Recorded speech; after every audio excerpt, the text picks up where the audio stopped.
नमस्कार। आज हम इस वीडियो में 24 जुलाई 2024 के कुछ महत्वपूर्ण करंट अफेयर देखेंगे। सबसे पहला प्रश्न, हाल ही में किस राज्य सरकार ने राजीव गांधी नागरिक अभय हस्तम योजना शुरू की है? आपके ऑप्शन हैं तेलंगाना, कर्नाटका, महाराष्ट्र या फिर केरला। तो इसका सही ऑप्शन हो जाएगा तेलंगाना। तेलंगाना सरकार ने हाल ही में राज्य सर राजीव गांधी नागरिक अभय हस्तम योजना शुरू की है, जिसका मुख्य उद्देश्य जो भी लड़के या लड़कियां यूपीएससी की मुख्य परीक्षा क्वालिफाई करते हैं उनको वित्तीय सहायता दी जाएगी।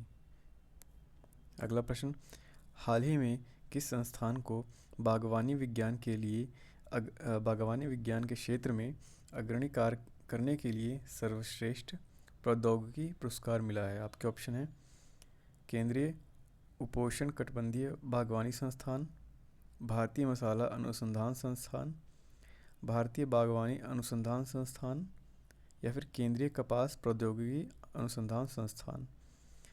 आपके ऑप्शन दोबारा सुन लीजिए कि किस संस्थान को बागवानी विज्ञान के क्षेत्र में अग्रणी कार्य करने के लिए सर्वश्रेष्ठ प्रौद्योगिकी पुरस्कार मिला है?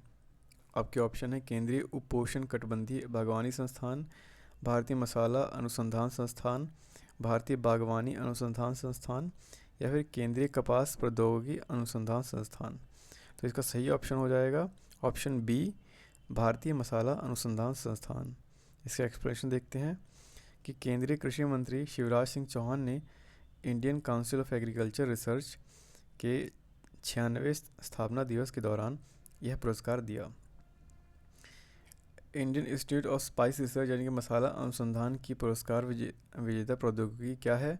उन्होंने तुरंत घुलनशील हल्दी युक्त मसाला स्वाद युक्त दूध पाउडर बनाने की प्रक्रिया को खोजा है, जिसको मालाबार दुग्ध उत्पादकों संघ के साथ व्यवसायीकरण किया गया है, जिसके परिणाम स्वरूप गोल्डन मिल्क और गोल्डन मिल्क मिक्स उत्पाद तैयार हुए हैं। इसके लिए उन्हें सर्वश्रेष्ठ प्रौद्योगिकी पुरस्कार दिया गया है। अगला प्रश्न,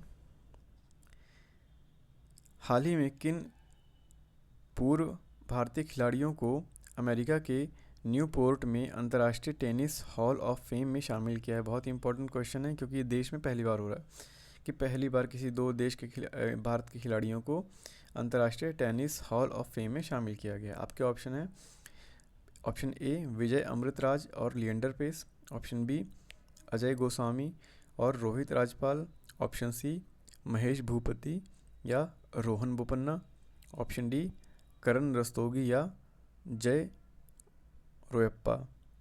तो आपके सही ऑप्शन हो जाएंगे विजय अमृतराज और लिएंडर पेस।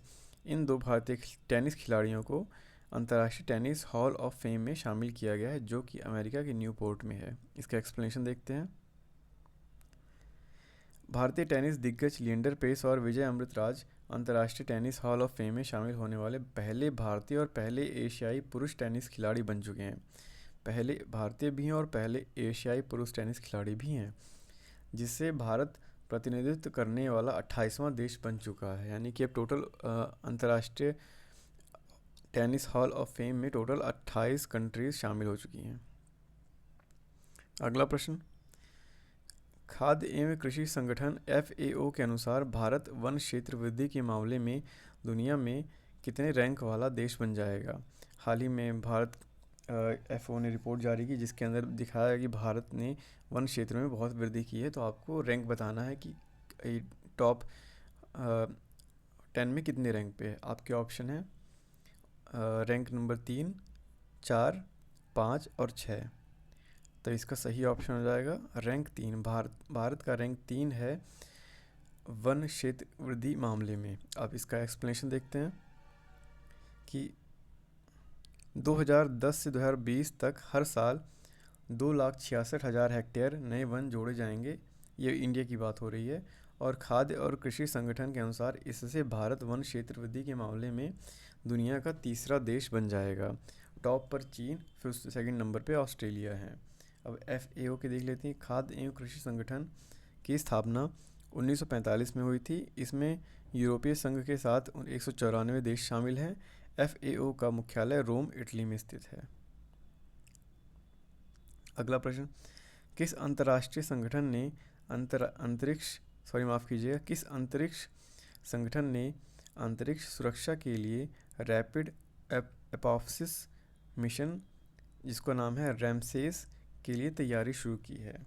आपको बताना है किस अंतरिक्ष संगठन ने अंतरिक्ष सुरक्षा के लिए रैपिड एपोप्सिस मिशन रैमसेस के लिए तैयारी शुरू की है। आपके ऑप्शन है NASA, second option B ISRO, option C JAXA यानी कि Japanese space agency, option D ESA यानी कि यूरोपियन स्पेस एजेंसी।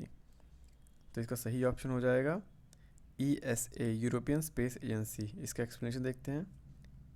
ESA यानी कि यूरोपियन स्पेस एजेंसी ने अंतरिक्ष सुरक्षा के लिए रैपिड एपोप्सिस मिशन रैमसेस की तैयारी शुरू कर दी है। रैमसेस का लक्ष्य क्षुद्र ग्रह 99,942 एपोप्सिस का अध्ययन करना है, जब यह 2029 में पृथ्वी के करीब आएगा। अगला प्रश्न कि हाल ही में चराई देव मदाम को यूनेस्को के विश्व धरोहर सूची के लिए नामित किया गया है, यह किस राज्य में है? आपको बताना है कि चराई देव मदाम यूनेस्को के विश्व धरोहर सूची के लिए जो नामित किया गया वो किस राज्य में है। आपके ऑप्शन है मणिपुर, असम, मेघालय या मिज़ोरम। तो इसका सही ऑप्शन हो जाएगा असम। चराई देव मदाम असम में है। और इसका एक्सप्लेनेशन देखते हैं कि चराई देव मदाम भारत के असम में स्थित एक ऐतिहासिक और संस्कृति दृष्टि से बहुत महत्वपूर्ण स्थल है। इन प्राचीन दफन टीलों का निर्माण अहोम राजाओं और कुलीनों के लिए 13वीं से 18वीं शताब्दी के बीच उनके शासनकाल के दौरान किया गया था। घास के टीले जैसे दिखने वाले ये टीले अहोम समुदाय द्वारा पवित्र माने जाते हैं। प्रत्येक मैदान एक अहोम शासक या गणमान्य व्यक्ति के विश्राम स्थल को दर्शाता है और माना जाता है कि यहाँ उनके अवशेषों के साथ साथ मूल्यवान कलाकृतियाँ और खजाने भी रखे गए हैं। इसी के साथ ही आज का 24 जुलाई 2024 का करंट अफेयर समाप्त हुआ। देखने के लिए धन्यवाद।